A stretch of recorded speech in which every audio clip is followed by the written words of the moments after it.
Saya pribadi meyakini insya Allah PSI akan mendeklarasikan untuk dukungan bagi Pak Prabowo. Kita doakan.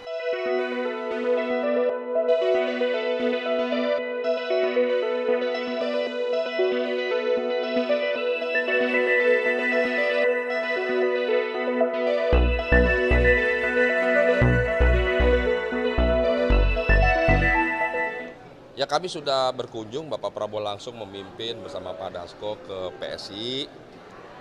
Kemarin juga di acara di Hambalang juga teman-teman PSI juga hadir di banyak kesempatan, di banyak acara yang diadakan oleh Partai Gerindra maupun partai-partai koalisi Indonesia Maju, PSI selalu hadir. Dan hubungan antara Partai Gerindra dan Partai PSI semakin baik, semakin solid.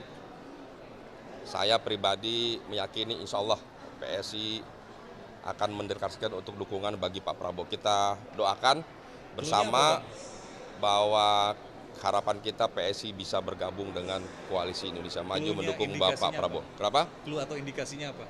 Ya, clue indikasinya kan hubungannya baik selama ini. Banyak kesamaan sebagai partai nasional yang mengedepankan kepentingan masyarakat banyak, kepentingan rakyat, penegakan keadilan, juga concern pada generasi muda. Bapak Prabowo sejak dulu tidak hanya concern perhatian, tapi memberikan bimbingan, pendidikan, membiayai, bahkan memodali anak-anak muda untuk bekerja, usaha.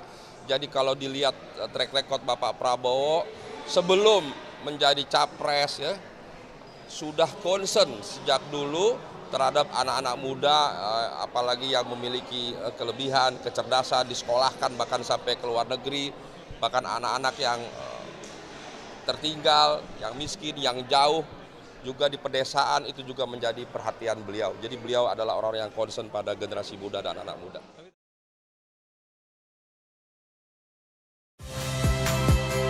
Saya Nitya Anissa, saksikan program-program Kompas TV melalui siaran digital, pay TV, dan media streaming lainnya.